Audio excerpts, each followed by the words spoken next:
Selamat pagi para pemirsa. Sebelum kita mendengarkan renungan, kita bersatu di dalam doa. Damai sejahtera yang daripada Allah Bapa yang melampaui dari segala akal dan pikiranmu, kiranya beserta dengan saudara-saudara sekalian. Amin. Pemirsa yang dikasihi oleh Tuhan kita Yesus Kristus, renungan kita pada hari ini Kamis 24 Juli 2025 tertulis dalam kitab Injil Yohanes pasal 1 ayat 45 sampai dengan ayat yang ke-46. Demikian firman Tuhan. Filipus bertemu dengan Natanael dan berkata kepadanya, "Kami telah menemukan Dia yang disebut oleh Musa dalam Alkitab Taurat dan oleh para nabi, yaitu Yesus anak Yusuf dari Nazaret." Kata Natanael kepadanya, "Mungkinkah sesuatu yang baik datang dari Nazaret?" Kata Filipus kepadanya, "Mari dan lihat." Mari dan lihat. Temukan kebaikan dari tempat yang tak disangka. Pemirsa dikasihi oleh Tuhan kita Yesus Kristus, pernahkah kita mendengar seseorang berkata, dia nggak mungkin berhasil. Atau, tempat itu nggak ada apa-apanya. Kadang-kadang kita menilai sesuatu atau seseorang dari penampilan luarnya, dari asal-usulnya, bahkan dari prasangka yang sudah tertanam di kepala kita. Begitu juga yang terjadi dengan Natanael. Ketika ia mendengar kabar dari Filipus bahwa Mesias yang dibuatkan oleh Musa dan para nabi telah ditemukan, Yesus dari Nazaret, Natanael langsung berkata, "Mungkinkah sesuatu yang baik datang dari Nazaret?" Nazaret pada zaman itu adalah kota kecil, tidak terkenal, dan bahkan mungkin dicap rendah. Tapi justru dari situlah Tuhan memilih untuk mengutus anaknya datang ke dunia. Prasangka menghalangi perjumpaan dengan Yesus. Natanael adalah seorang Israel sejati, jujur dan tulus. Tetapi bahkan orang yang saleh pun bisa terjebak dalam prasangka. Nazaret bukan tempat yang besar memang, bukan pusat rohani seperti Yerusalem. Karena itu Natanael merasa tidak masuk akal bila Mesias itu berasal dari sana. Kita pun sering seperti Natanael. Kita meragukan bahwa Tuhan bisa bekerja melalui hal-hal yang sederhana. Orang yang biasa-biasa saja atau bahkan dari tempat yang situasi yang sangat sulit sekalipun. Kita berpikir Tuhan hanya bekerja di tempat yang besar, orang penting, atau pengalaman yang luar biasa. Padahal Tuhan sering hadir di tempat yang sederhana. Dalam pelayanan yang kecil, dalam keluarga, atau dalam diri orang yang kita anggap tidak penting.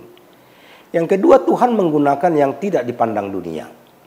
Nazaret adalah tempat yang tidak terkenal, tetapi Yesus, Raja segala raja, datang dari sana. Ini menggenapi prinsip Alkitab, bahwa Tuhan memilih yang lemah untuk mempermalukan yang kuat. Dalam 1 Korintus 1 ayat 27 dikatakan, "Tetapi apa yang bodoh bagi dunia, dipilih Allah untuk memalukan orang-orang yang berhikmat." Saudaraku yang dikasihi oleh Tuhan, kita tidak perlu menjadi hebat agar dipakai Tuhan. Asal kita mau datang dan setia, Tuhan bisa memakai kita seperti Ia memakai Yesus dari Nazaret. Yang ketiga, ajakan yang sederhana dalam nas ini, mari dan lihat. Filipus tidak berdebat panjang dengan Natanael. Ia hanya berkata, "Mari dan lihat."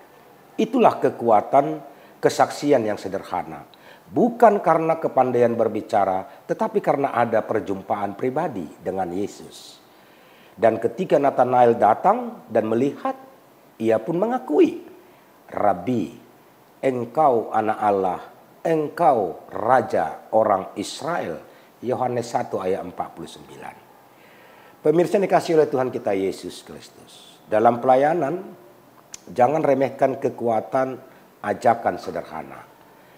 Kadang kita tidak bisa menjawab semua pertanyaan, tapi kita bisa mengajak orang datang kepada Yesus. Katakan saja, datang dan lihat, rasakan sendiri kasih-Nya. Ada sebuah ilustrasi yang berjudul Permata dari Lumpur. Suatu hari, seorang kolektor barang antik berjalan di pasar loak. Ia melihat sebuah guci tua yang kotor dan pecah sedikit. Orang-orang di sana sudah mencampakkannya sebagai sampah. Tapi si kolektor tahu nilainya. Ia membeli guci itu dengan harga murah lalu membersihkannya. Setelah diteliti, ternyata itu adalah karya seni kuno dari dinasti terkenal. Nilainya mencapai miliaran rupiah. Saudaraku, banyak orang melewatkan Yesus karena tampilannya sederhana. Ia tidak datang sebagai raja duniawi, tetapi sebagai tukang kayu dari Nazaret. Tapi bagi yang mau datang dan melihat, mereka akan menemukan harta yang tak ternilai. Saudaraku yang dikasihi Tuhan, hari ini Tuhan mengundang kita untuk menanggalkan prasangka, membuka hati dan datang dan melihat. Mungkinkah kita sedang meragukan? Bisakah Tuhan memakai saya? Adakah yang baik dari situasi hidup saya saat ini? Apakah pelayanan kecil saya sangat berarti? Dari kisah perjumpaan Filipus dan Nathanael kita belajar 3 hal penting. Yang pertama, jangan biarkan prasangka menutupi hati kita dari karya Tuhan. Tuhan sering bekerja melalui hal-hal yang sederhana. Orang-orang yang biasa dan tempat-tempat yang tidak dianggap penting oleh dunia. Yang kedua, Tuhan memakai yang tidak terpandang untuk menyatakan kemuliaannya. Yesus datang dari Nazaret, kota kecil dan tak terkenal, namun justru dialah Mesias, anak Allah. Yang ketiga, ajakan sederhana bisa membawa orang kepada perjumpaan dengan Yesus. Seperti Filipus berkata, mari dan lihat.